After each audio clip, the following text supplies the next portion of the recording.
For those of you who don't know me, I'm Professor Coleman. I'm the faculty director of the First Amendment Center here at the University of Texas School of Law. And this is our last event for the semester. So no pressure on Professor Coleman to really bring it home in some style. We are just thrilled to welcome Professor Coleman and grateful that all of you are here to explore the anatomy of cancel culture more. So thank you for coming.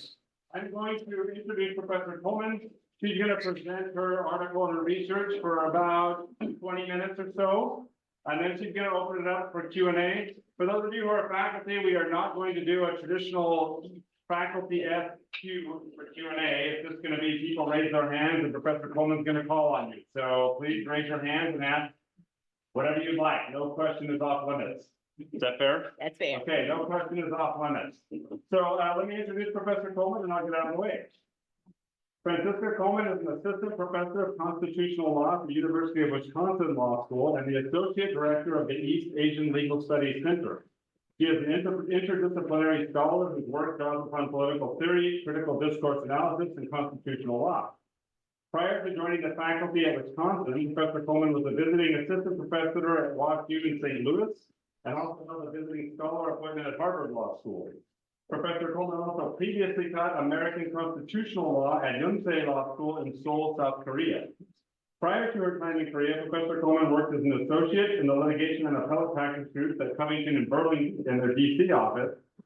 She received her JD from Harvard Law School and her PhD in literacy, culture, and international education from the University of Pennsylvania. And I would just say, having had the opportunity to spend some time with her, she's just a wonderful and delightful person. I'm so grateful that she's here and we get to hear her thoughts on this. So with that, please help me welcome Professor Coleman.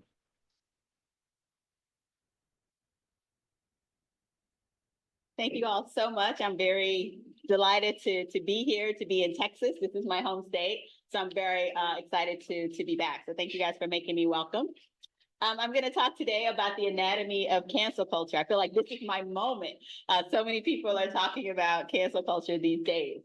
So I'm going to kind of go through like four basic ideas. So first, what is the social regulation of speech? So I prefer to use the social regulation of speech instead of cancel culture because I think cancel culture is a little bit of a subjective term. It kind of includes a viewpoint. The social regulation of speech is the term I prefer, so I'll start off by saying, what I think the social regulation of speech is, how I define it. And then we'll talk about how do people think the social regulation of speech works, and then how does the social regulation of speech actually work, and then some ideas for best practices. So what is the social regulation of speech? It's the process by which ordinary citizens in society use collective pressure on institutions to establish and enforce a set of national or regional speech norms. So it's kind of a bottom-up norm setting. Certain people think, oh my gosh, this was racist speech. So they tweet, this was racist. Other people join in, absolutely, that was so racist. How could they say that? And then they say, oh, who does this person work for? They work for so-and-so and so, this university, they're an assistant professor, there's an associate professor. And then the people who've seen the tweet, who've seen the accusation, they begin to demand some kind of sanction from the university. And so this speech becomes speech that's sanctionable, not because there was some law or policy in advance, but rather because people, after the fact, seeing the speech, seeing the utterance, had an idea that it violates certain norms. So it starts from the community, seeing this speech and saying this is a norm violation, and then they ask the powers that be to enforce this norm. So it's a kind of bottom-up norm setting. There are three types of speech that are normally the object of social regulation. The first type is what I call censorable speech. So this is speech that's actually a very small category, but it's speech that is stigmatized and considered harmful across a wide range of discourse communities. So what do I mean by discourse community? you're in a discourse community if you have certain ways of understanding the world, certain ways of using language, right? So there are some things that mean, something to people in a particular discourse community. So I'm going to say this even though I'm in hostile territory. So if I say giggle, right, I'm going to have her negative, right? Thumbs down. That means something if you went to Texas A&M University. If I say that in Korea, right, which is where I taught for about 6 years, it would have say what, right? And so a discourse community, you have shared sayings, shared ways of using language, shared ways of speaking and writing and interacting, okay? And so if there are discourse communities, there's a kind of a discourse community of Republicans, there's a discourse community of Democrats, there's a discourse community of liberals and, just various groups. So if you have speech that across discourse communities is considered harmful and kind of problematic, then that's what I consider censorable speech. Most speech, however, tends to be not censorable speech. It tends to be the contested speech or discreditable speech. Contested speech is a very, very interesting category because contested speech is speech that one group in society feels like this is basically censorable, right? This is racist, this is sexist, this is highly problematic. So what makes it contested is that there is another group in society that says, no, this speech is valuable political speech, right? So you think about, at one point, Black Lives Matter. Some people are like, oh my God, like that is a, call to kill police. Whereas other people thought, no, this is important political speech, right? Currently, from the river to the sea, right? Some people feel like this is a call for freedom. This is a call for justice. Other people say, no, this is a call for genocide. And so that is contested speech. The last type of speech is discreditable. And this is speech that is just rude, insensitive, callous. It doesn't target a particular group. It's not like harmful to a particular group. It's just rude and insensitive. Okay, and so I have some examples here. So this first is from a video of a student at UW-Madison and kind of using racial slurs. She had just broken up with her boyfriend, who was a racial minority. They're now back together, actually, which is quite interesting. It is definitely amazing, yes. The example that I used before, from the river to the sea, and then discreditable. So many of you saw the president's testimony before, the college president's testimony before Congress, where they said, would you sanction, students for, calling for the genocide of the Jews?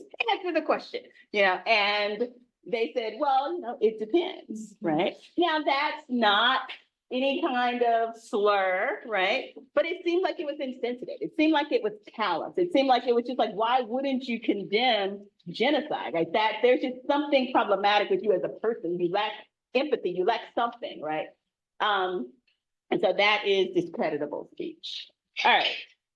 Now, these categories are indeterminate in a way that people are not going to agree on what speech to put in which category, because they're not going to agree about, like, is this an actual discourse community that should agree, right, or not?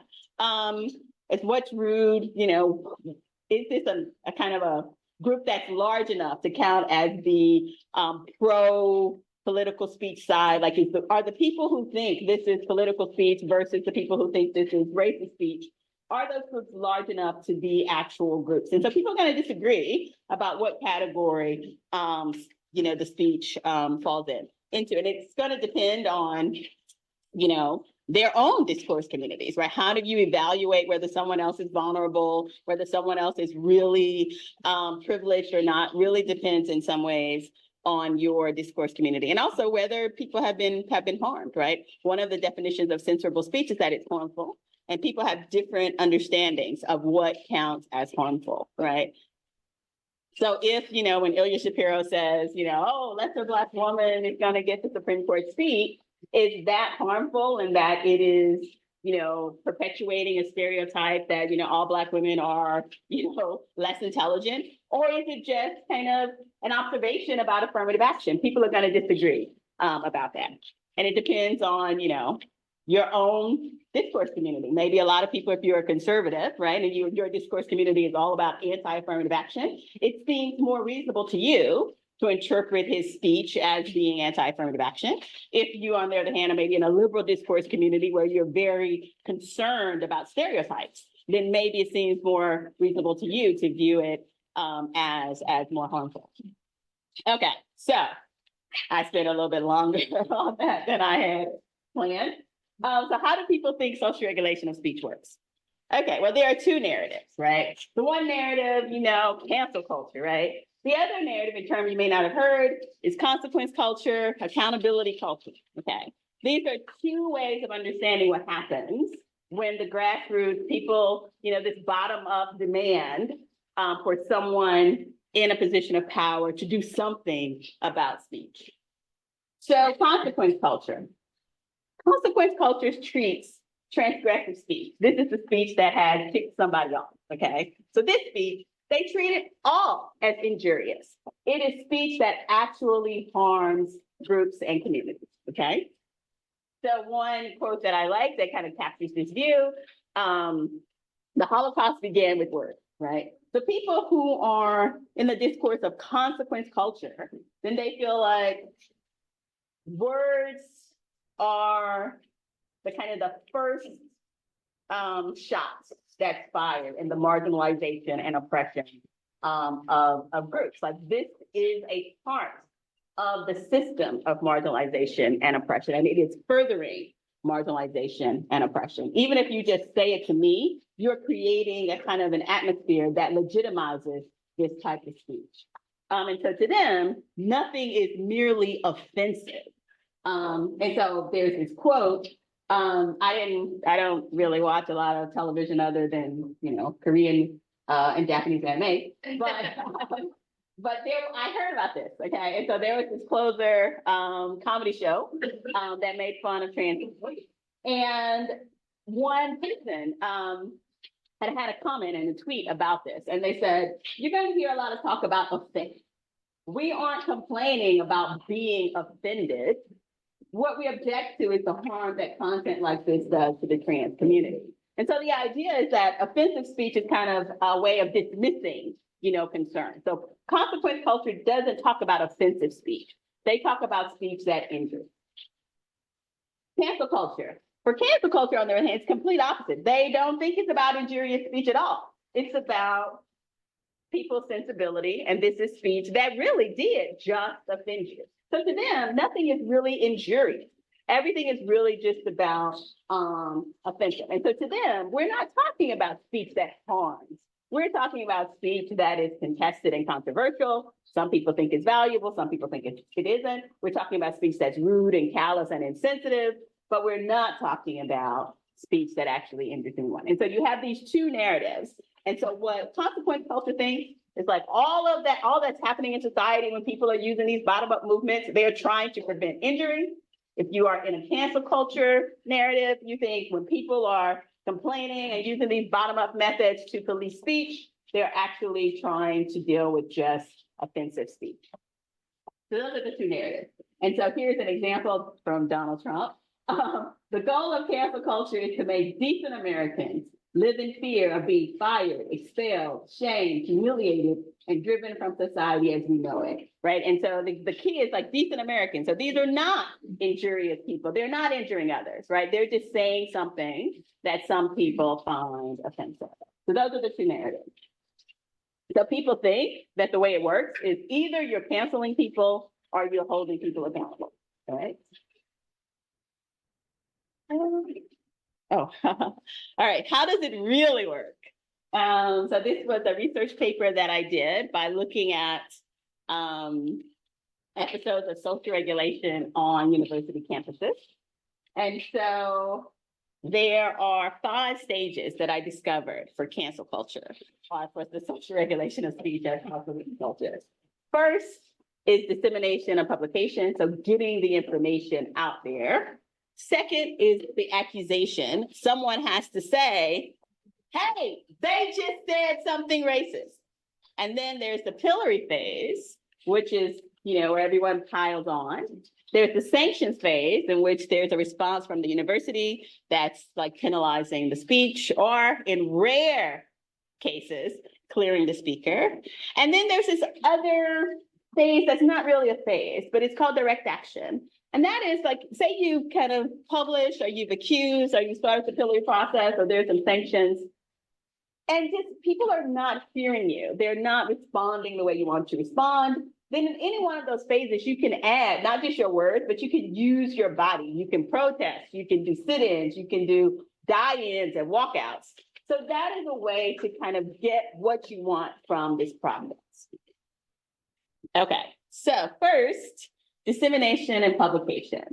So this is, how does the speech get out there? You put it out there voluntarily, most of the time.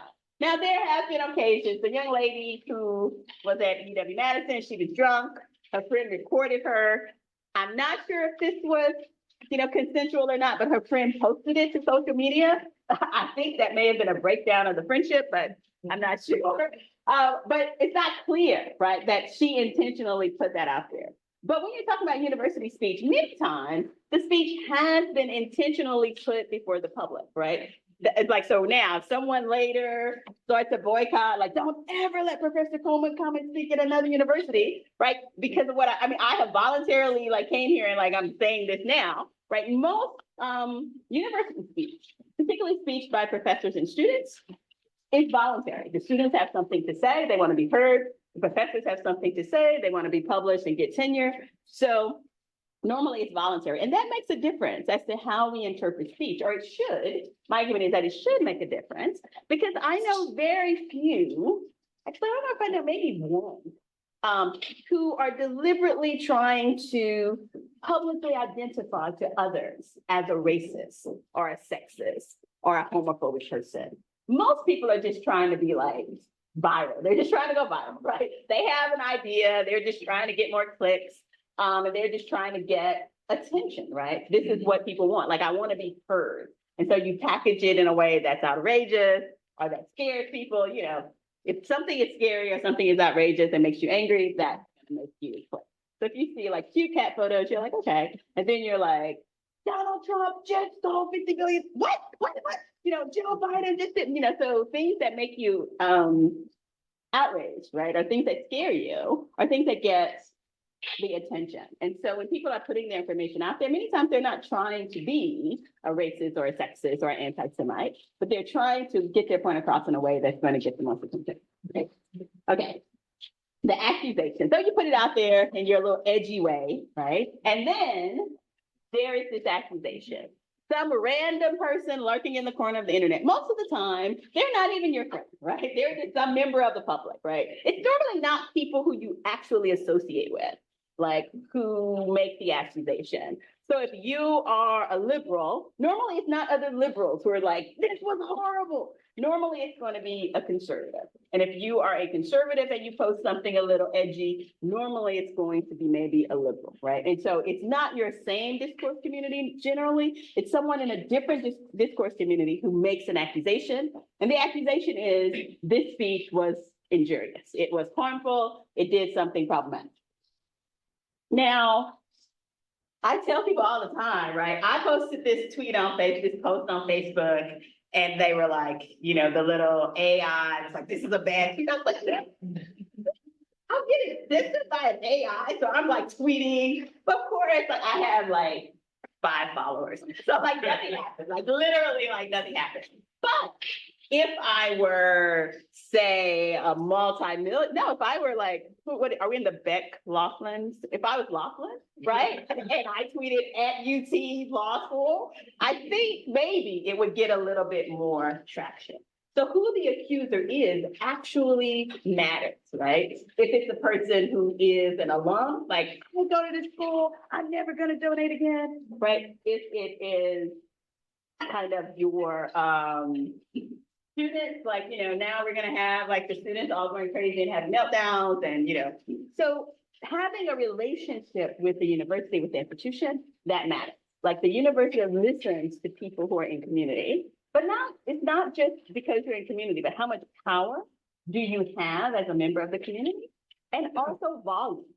but maybe you seem to be powerless. But once you start like destroying property or whatever, maybe, you get hurt a little bit more. So it really depends on, are you in a network valued by the university? Do you have power? And if you don't have power, do you have some way of increasing the volume of your speech to get attention? And so if you have an accusation and you manage to get the university's attention, then you can kind of move further, right? So you want the university to take notice of your accusation. And while the university may be like, oh, we're thinking about it, we'll have to see what's going on, we're looking into it, right? Then there's the pillory phase. And this is the phase where you try to kind of crowdsource, right? You kind of get more people to sign on and co-sign to what made you angry. And so this is another way of increasing the volume, right? This is another way of having, some people have formal power, right? They can just call up, the president or the dean and be like, what was said? But if you don't have that power, then you can just get more people, right, to sign on to your claim. Now, the pillory phase is very, very interesting. And I compare it to like the old-fashioned pillory, because once you've been accused, literally you're before the whole like internet world, right? Anybody who comes across the accusation. And how do they respond? Some people respond by being like, and they're like almost like throwing tomatoes at you or whatever, right? But virtually. But they're also occasionally that person who's like, well, I don't see the problem. I don't think what they said was really bad. So in this process, if you get a lot of people throwing tomatoes, chances are the university will be more willing to sanction you, right? Particularly if the people throwing the tomatoes are people that have a relationship with the university, okay? But if, on the other hand, a lot of people are stopping by saying like, what's the problem? What was wrong with what they said? I don't think there was a problem with this. Then you may get a different outcome in the pillory phase. So the pillory phase, we don't actually know whether this accusation is true or not. And the pillory phase is the phase in which the community decides whether the accusation is true or not. And it is so random because some people, like this one person in the paper, right? He kind of said like, police in America like have a history of racism, okay? And so he tweeted that like 3 years. And then he went to work at the University of Alabama. I'm like, okay, so he went to work at the University of Alabama. And Breitbart finds the tweets from 3 years ago and writes up a story about how Alabama has hired this person who thinks America is racist and policing is racist. And literally, the day the story came out, he signed a separation agreement from the University of Alabama. So clearly somebody, right, saw the tweet. Now, after people found out that he was separating from the university, then other people realized this was going on and they started to like protest and say, why is this happening? University of Alabama, if I think America has racism, does that mean we lose our jobs? So all like the Black professors began to protest. But by then it was too late, right? He was already fired. So there is an element of randomness because when the university is looking in that first 24 hours, most of the people who see your tweet, are they people who are throwing tomatoes or are they people who are throwing flowers? If most of the people are throwing tomatoes in that first 24 hours, chances are they may start the process of like, sanctions. If most of the people are throwing flowers, then they'll probably say, oh, we need to investigate. And they'll kind of maybe slow walk whatever they want to do. So this is the pillory phase. So we saw a little bit of something of that with Ilya Shapiro's case. So in the beginning, the dean, the law school was like, can't believe, we value equity and inclusion. We don't support, this kind of stuff. And then, various kind of free speech people and conservative people were like, wait, what's going on here, right? So this is a comment about affirmative action. And even if it's not, like, this is free speech, what are you doing? And then the dean made a second statement, like, well, we do also value free speech here at Georgetown. And so what happens in the pillory phase, if one side is overwhelmingly the loudest, you're going to get quick action. But if you can, in that first moment, kind of get two groups, some people defending you, some people like kind of pushing back against the accusation, then it's less likely that you'll face like significant sanctions. So always have a posse, right? So your posse sees, like, if you see somebody call me out on Twitter, immediately jump in and like defend me, right? This is how you kind of preserve yourself. Okay, so after the pillory phase, depending on who had the balance of power, there will be sanctions. And if the person isn't clear, normally the sanction is one size fits all, which is you're fired, right? click here, right? Click OK if you understand. Okay, you're fired. Sometimes they say, I'm gonna resign, like, which is like being fired with dignity sometimes. Sometimes if you actually have a robust group of people who in the pillory phase defended you, then the school will maybe just give like, we don't agree with that, but they have tenure, right? Now, if you're an adjunct, yeah. So if you decide to go into law teaching, right, get tenure. Okay, actually, many of you, like in your law firm practice, if you have an opportunity to do some adjunct work, please do. Yeah. Okay. So this is, I use the Ilya Shapiro case as an example, and so I have some things here. So first, you have the tweet that was heard around the world, where he says, the best pick, right, is Street Ships. I can't say his name. But he's not going to be chosen. We're going to get like a lesser Black woman, right? And then you have Mark Joseph Stern, who is an alum of the town, also has like 100,000 followers. And he was like, I hate to draw attention to this troll because attention is what he craves. But now that Georgetown Law, you always have to make sure to put the university on notice when you're in the pillory phase and the accusation phase. Has hired him. I feel an obligation to condemn his over nauseating racism, which has been a matter of public record for some time. I am deeply ashamed of my alma mater, which means that's code for I'm not giving you any money, right? And so then you have like this pillory phase, and I just include like 2 quotes, right? The one was, Paul Butler, who was like also at Georgetown, and he's like, let me make this easy for the dean. Yes, Shapiro violated those principles. No, he should not be employed at our school, which educates more Black women than virtually any top law school in the country. So he's like, look, fire him. That's the sanction we want. Down the border, suspending or firing Ilya Shapiro because he's unfiltered and or wrong on race is unjust, unless Georgetown is ready to can people for all unsavory opinions, which they haven't been interested in doing. And then he gets suspended. There is an investigation for 4 months after the students leave for the holidays. They say, leave for the summer. They say, oh, he's cleared. But Shapiro is like, I think this is a fake clearing and that you guys are just waiting to like, fire me later. So he quit. All right. Okay. I was going to stop at 12:10, but let me just do best practices. Okay. So that's how cancel culture works, right? You have the information gets out there, there are accusations, there's pillory phase, then there are sanctions, okay? Some best practices, things to think about. One, I kind of mentioned earlier, which is that when people are speaking, most of the time they are not trying to enact the identity of a racist. And sometimes maybe we did take it the wrong way. So when we are thinking about the publication and looking at the words, just being open to the idea that maybe, right, this was, inartful phrasing, right? So maybe they didn't mean for me to take it like that, right? Although some people are like, yeah, I know you didn't mean to out yourself as a racist, but surprised you did, now we know. But sometimes, right, people really do misspeak, right? And sometimes people really do say things that they don't mean. If you've ever been in a loving relationship with someone and they really got on your last nerve, sometimes you say things that you really didn't mean, like you really did not mean that, right? But they just caught you, right, at the wrong time. And so when you look at what people are putting out there, just being open, right, to the fact that sometimes people do say things that they don't mean. For accusations, right? I think it's very important, right, for accusations to work. We do need people to co-sign, but just when we're deciding to co-sign, one very important thing is slow down. There was this one event that happened. So at this university, Black students were saying, we don't know like who other Black students are, like how can we like get to know them? And so they're like, oh, we'll put like some Black students who identify as Black on the board. And so they wrote the names so that you can look up these people and make community. Well, later, students came into the classroom and they saw the names of Black students on the board. And they were like, and so they were angry. They were like, they're targeting Black students at this university. We gotta do something, right? So sometimes when the accusation is given, maybe there was kind of a need for more information, right? What we immediately think happened, maybe that's not what happened. So slowing down, but also being selective.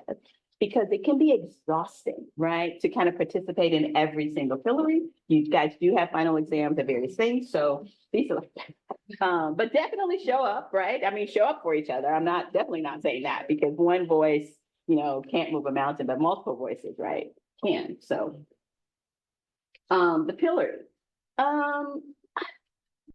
What's very important in the pillory phase is, I say local, local, local. Right now, the pillory phase is like global, right? And that really creates problems, because sometimes what something means is really context dependent. And so when you're deciding like which pillories to participate in, I advise people to participate in the ones that are closest to you. Like, you actually know these people, right? You're like, I didn't just know the tweet, but I've been in class with them and I know, right, that they really are like that, right? Or they're not like that, right? And so local is so much better. And I think for universities, right, who are kind of trying to decide what to do with these different calls for like fire this person, get rid of this person, then they should say, what is the local community saying, right? We know like people in various places that are not here have some opinions, but really privileging the opinions of the people who are in the local area.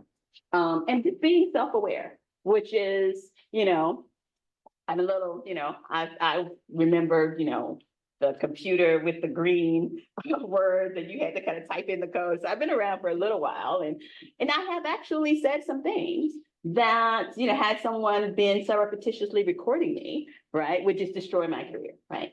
And I think that there are very few people who have never, ever in your life said something that if it were posted on social media would not have negative consequences. And so just being aware, like having a, moment where, okay, I can kind of understand, and maybe I have to be a little bit more humble, right? And I think for universities, sometimes we hold people to impossible standards and maybe just kind of not doing that. Sanctions. Know the value of an apology. Normally if I am advising people, I say don't apologize, because right now, if you apologize, it's like, you admit it. And now it's time to really, tear them down. I was like, I don't know what happened. I guess there's a girl who was like hired as a clerk, but apparently she had said some racist things. And so one person on Substack was like, she should just apologize. She should just apologize and move on. And I was like, no, she should be silent like she's been being, because apology is like seeing first love. And so I think, though, to change that culture, right, and to be a voice that says an apology matters, we actually will accept your apology, at least the first time. Now, if this is your 99th apology, okay, maybe, but if it's the first apology, I just think knowing the value of an apology. Justice is not one size fits all. We don't have to fire everybody, so maybe having more options on the table. I think universities don't give other options, right? It's just fire them or not. But I think universities should make clear, like, there are some options. So universities could have policies, like first offense, you get suspended with pay, right? Second offense, you get suspended without pay, right? And do we really want to kind of fire these people? Because what happens when you fire the people is they don't go away. They don't lose the right to vote.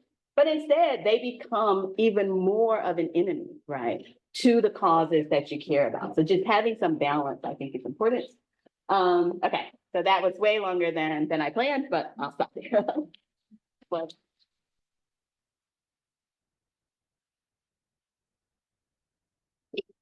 Everyone have about 25 minutes for questions, and Professor Coleman took out so you can call.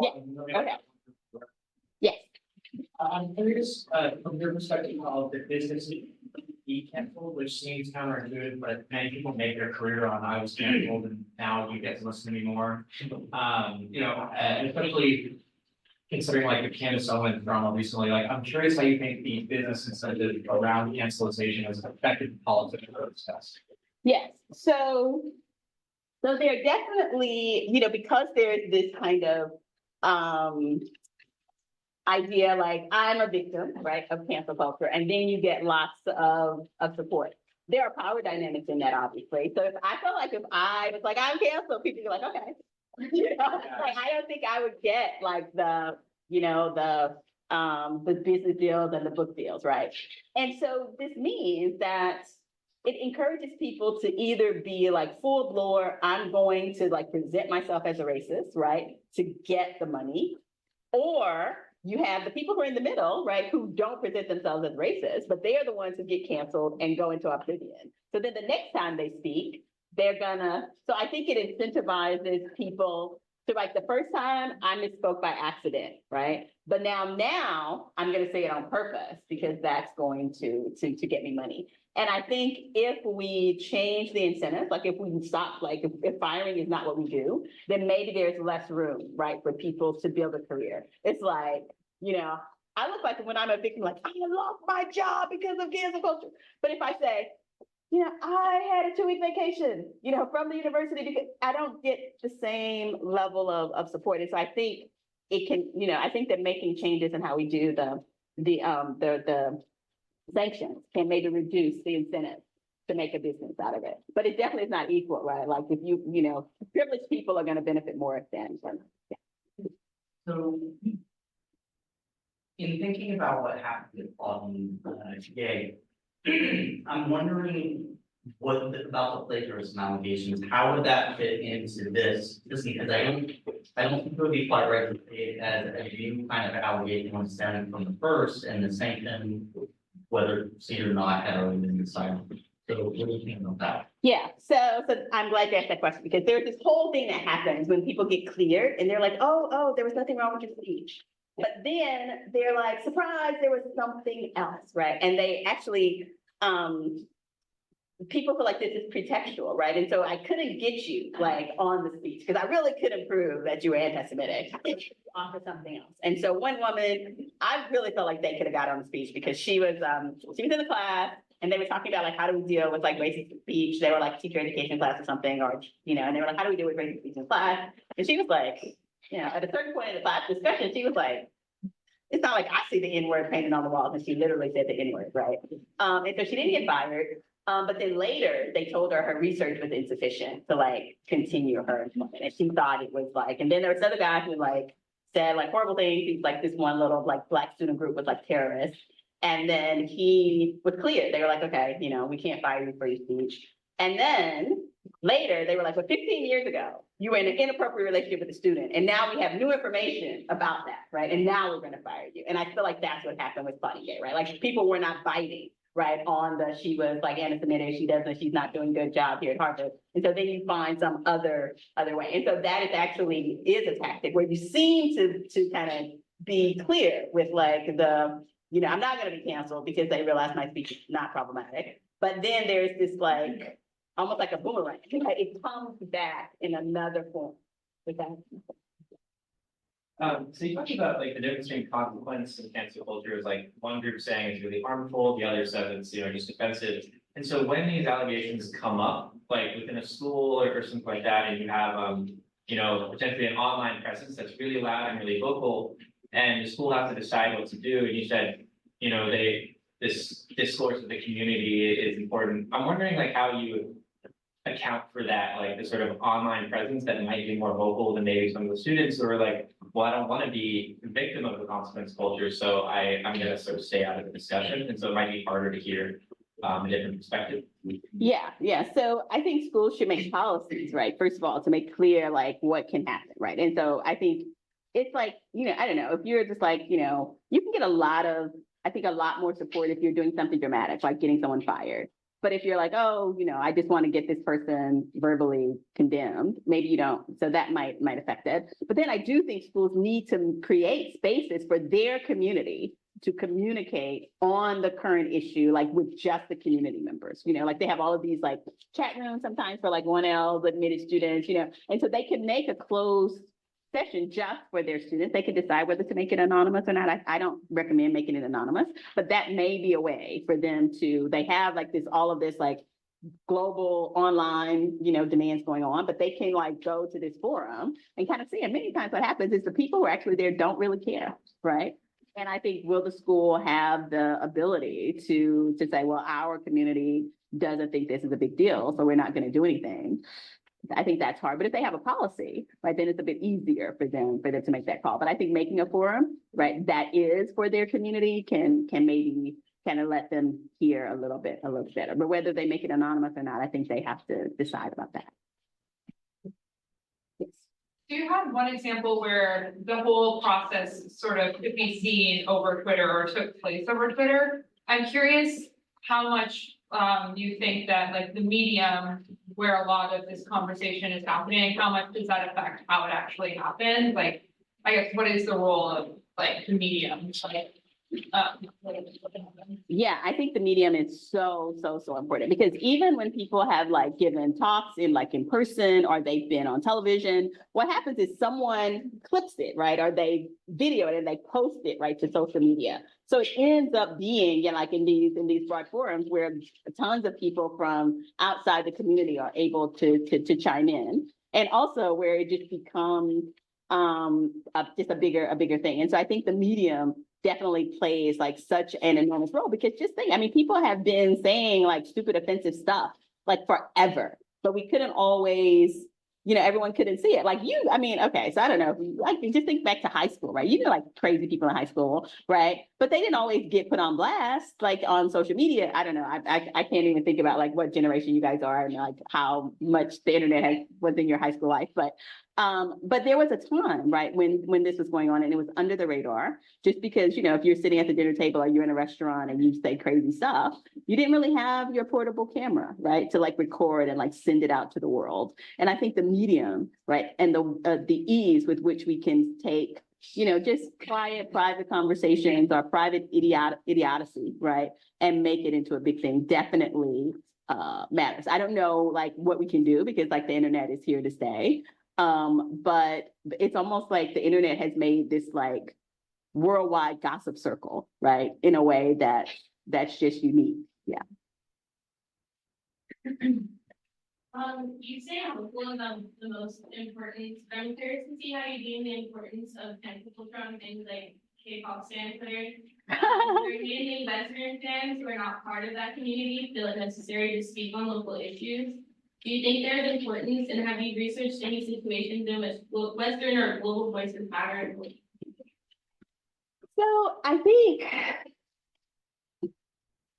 so my understanding is, you know, so a lot of like K-pop groups, like they have like, you know, I felt like, you know, I was in Korea when like Gangnam Style became a thing, and I didn't know anything about it, but like people in America were like, oh, and so there are artists who, like, if you're getting your money, right, from people who are overseas, then they are under kind of more pressure. So I think that may be like a unique situation, because that is like their fan base, right? Like, and so many times like there are all kinds of rules for like K-pop artists, like so that they don't offend the local community, but they also don't offend like the Western audiences, right? It's like in their contract, like you can't have a girlfriend, right? Because you are, you know, available. Like, you know, I mean, if BTS was like all married, like they wouldn't be like, you know, what they were, right? So I would say, you know, maybe stakeholders, right? And so if you are in some kind of relationship, maybe financial relationship with people, then maybe it makes more sense. But I think that there are some Western fans who are like, maybe most of the group's revenue actually comes from local communities.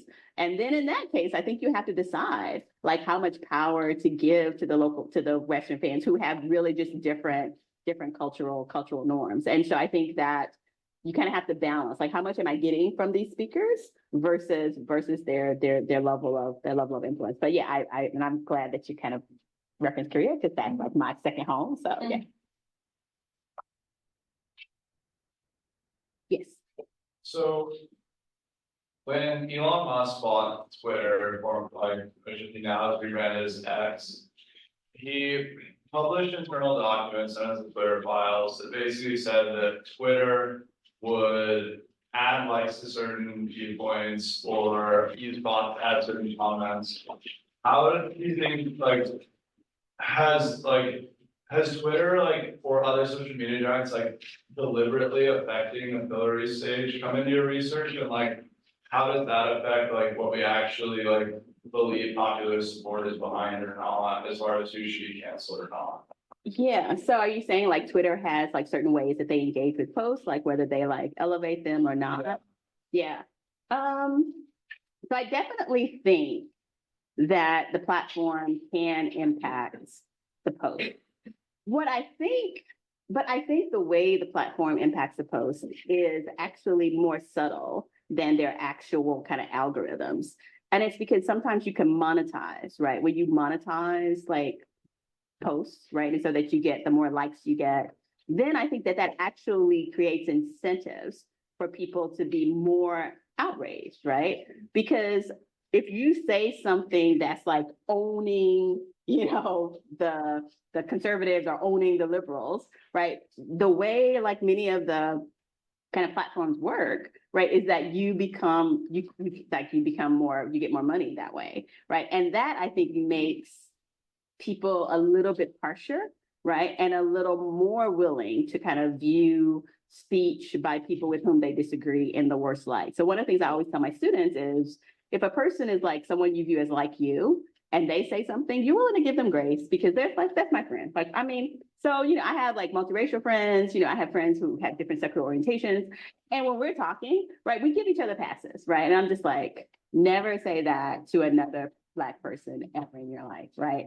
But giving them a pass, right? But I think we don't do that, right? When it's like people who we don't know, and when it's people who don't share like our ideology. And so I think the way that the social media, the way it works, right? Like monetizing attention and monetizing outrage, then I think that actually affects how we interact with posts. I'm not quite sure how like that, I think that may outweigh like the algorithms. And I'm not quite sure what Twitter was doing like with the posts and which ones were being highlighted or not. But I think that that's probably maybe a lesser influence than like the monetization of outrage. So, yeah. How would you recommend like at the micro level students interact with peers who are always looking to find like error in what is said? Yeah, so that's hard. I think it has to be almost like a cultural thing, right? And so one thing that people do, and I think this could be used for good, like, so if I am in a meeting and let's say there are like 3 women and everyone else is a man, right? If I say something, and sometimes the conversation can just move on, but then another woman would say, oh, Franciska, that point that you made, and I'm like, yeah. And then the other woman will be like, oh, Franciska, that point that you two made, right? And we kind of change, the conversation just with 3 of us there, right? And so I think for students, if you can in your classes, like have a group of moderate students, right? And so when everyone is like, far left, far right, right, and they are the ones having the dialogue, then maybe if they're just 3 students who are in the middle, kind of say, hey, blah, blah, blah, in the middle, right? And then another student, oh yeah, in the middle. And I think that it's not like targeting, like you're not saying like to your far left or far right friends, like tone it down, right? You're not saying that, but you can kind of shift. And what happens is students realize like, oh my gosh, there are actually people in the school who are not far anything, like they're just in the middle. And I think people don't know how many people are in the middle, right? And so if you could just start off with 3, right? Then I think you can shift the whole conversation in ways that don't require you actually it just changes. I think it just changes the tenor. So I think that could be one intervention. Sorry, another question. Do you think that the tenor of American conversations that are like this are unique to like American culture? Like we produce particularly now, like bad faith arguments about this kind of stuff. It's like we like it. I think we do a little bit. It is kind of fun to go on Twitter and get into a pointless war about nothing, right? But especially with your time in Korea, is that like an American thing, or do people also experience basically the same thing that we have here? Yeah, so I think the level of outrage in America is unique. My experience in Korea was like it was a very communal culture, which meant that this kind of idea of like the community intervening was common. Now I didn't see them, intervening, and of course, maybe in English they were more polite, and in Korean they were cursing each other out. I don't know, but it just seemed to be a little bit different. I remember that there was, but also it was, but I think in terms of its effect on people, right? Because it seemed to me like a milder form, but that was like to them that was like huge. And so there was this one bus driver who like a mother had like got off the bus, but the bus couldn't stop, and so he drove to the next stop and let the child off. And it was like society broke down, and like the bus driver ended up like his daughter was like, my father quit his job, he had stress, because they were like, how could you like drive past the stop? So I think the phenomenon is very the same. And I think even though to me, it sounded like a lesser level of vitriol, for a kind of polite society, right, it was still pretty high. So I don't think it's unique to America. It's not like same energy, but just different methods. Yeah. The communal structure is already really established Yeah. in Korea versus individuals, relatively individualistic society. Mhm. Okay. Yeah, yeah. And Korea has like a Korean Communication Standards Commission. So, Right. if you have a problem with someone's speech, you don't always have to like, for us, like, there's a whole lot you have to do, right? You gotta get a movement, you gotta, bombard Twitter, you have to do a lot. Whereas if there's a Communication Standards Commission, you can just like write to them. I think South Africa has like equality courts, right? So a woman, she was like on the beach and she was like, oh, these little Black children look like monkeys. And so she had to go to equality court, right? No one had to start a movement. They didn't have to like have a Twitter storm with a pillory face. They just took her to equality court and she paid a fine. Now, whether you want to have an equality court where you're kind of like, I'm like, look, some people, we don't have money to be paying for equality court. And this seems to be, against free speech. But I think the American system is the way that it is because we don't have this other way, right? The only way you can get sanctions is to make this huge kind of movement. So I'm curious about the idea of different discourse communities and discursive communities, and I guess two related questions. One is there less of a culture like this in a place like Korea where there are just fewer discursive communities, right? The United States is the most religiously and racially and culturally diverse country in the world, arguably. You and I both lived in Korea. It's much more homogenous there than here. On a lot of axes. And I just wonder if that makes a bigger problem here. And then the related question is, you mentioned the idea that something that could be really seen as injurious in one discursive community might be seen as offensive, or even not offensive at all in a different community. And I'm wondering if somebody is accused from someone in a different discourse community, for saying something that is injurious, but there is a very much a plausible explanation that no, in a different discourse community, this is not considered offensive at all. Like, take the university context. If that's a plausible argument, should the university just say, sorry, we've got two discourse communities here, you disagree about the meanings of these words, we're not taking any action. But is that how universities should handle it? Is there a better way they should approach it? I worry about one discourse community trying to silence a different one. And I see it, as somebody who spends a lot of time on First Amendment free speech issues, I see it happening across discourse communities all the time from the political right and the political left. It's not as if there's just one side doing something here. So I'd be curious what your thoughts are. Yeah, so let me start with the second question first, which is, definitely I agree. And the idea, right, is to get rid of the other discourse community because they feel like the other discourse community is a threat. And so you target their weakest, the weakest link, right, their vulnerable members, and you try to pick them off. But it's not really that person, right? You really want to delegitimize that whole discourse community. So what should universities do? So I've been thinking about this. And, on the one, I think there are a couple of options. I think the university can just say, this is contested speech, right? And we're not going to do anything. And you're going to upset everybody, right? And being fine with that, right? I think just kind of saying we have to live with these people, they can still vote. So actually, I want to know what they're thinking, actually. But then another is for universities to kind of self-identify, we are a conservative university. And so in these types of debates, we're going to go with the conservative discourse community, right? We're going to uphold their rights.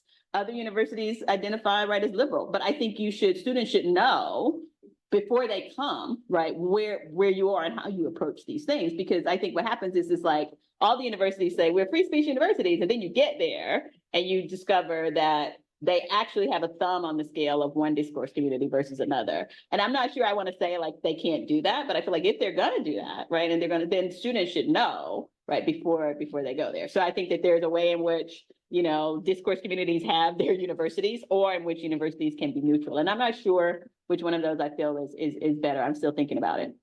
And as for kind of, whether just the level of diversity in America kind of produces more attentions than other places because we have more speech. I think yes and no. I think it's not just that we have more speech, it's that we have a free speech culture, right, which says you can say whatever, right? And so I always have my career students say, I will never say that out loud to anyone else, right? Because there was also a culture of not shaking the boat. The nail that sticks out gets hammered down. And so I think it's like our free speech culture combined with the level of diversity that kind of creates, right? Because other places, like they have equality courts, right? They actually have, places that Germany, right? Like you can actually like take people in for their speech. And I think that America is a little bit different in kind of having this, making speech regulation totally kind of social as opposed to legal.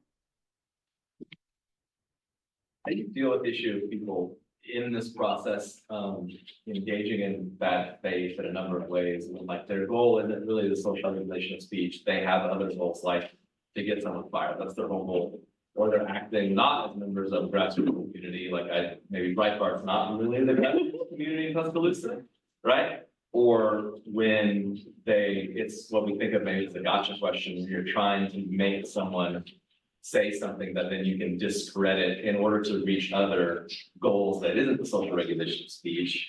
And what you do if the discourse community is not based on fact.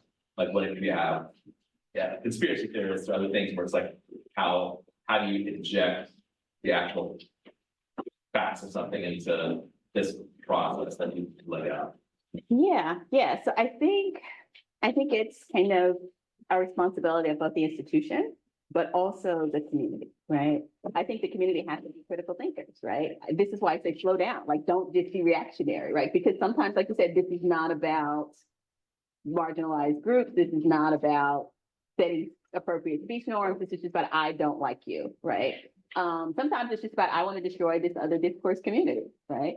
And I think just being critically conscious, like, do we want to be a part of that process? And like for institutions, I'm a person who I'm always just like, I don't want to like say you are like, this is, I don't want to be the person who sets the standard. But I do think universities and institutions of learning, they do have to have standards, but I think they should be very clear about those standards, right? They shouldn't like suddenly, like after the fact, there was a standard, right, that nobody knew about, right? And so I think, to the extent that the community can be involved, because I think a lot of times when we say, oh, this discourse community is a conspiracy, it's actually not a community decision. It's like a couple of people in, positions of power who decided, right, this. And so I think to the extent that if you're going to make those types of decisions, it should be kind of a community decisions. And I feel like I'm missing a question as well. I don't know if there was that, but I feel like I missed one. I should have been writing it down.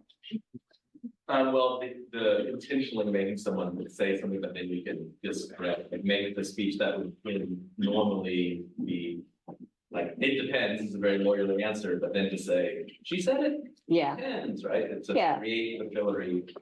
Yeah, and I think that is problematic because I think right now it may be making you say something like by trapping you, but I just feel like with AI, right, it's just gonna be like, I don't even have to trap you. I just like teach the AI your mouth and like I can just put a video of you saying something you never actually said.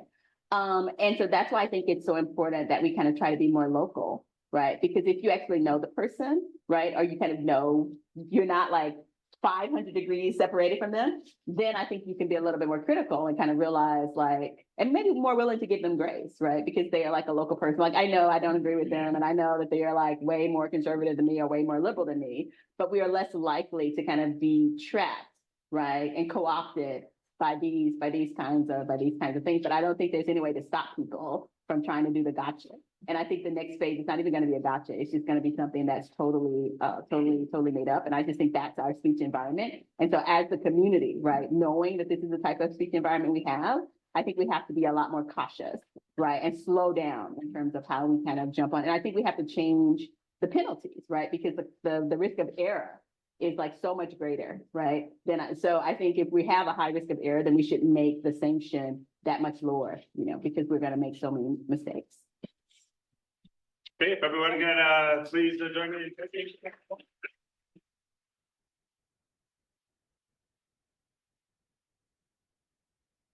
Thank you everyone for coming. Look for future opportunities from the First Amendment Center, especially in the fall, but occasionally over the summer as well. Thank you.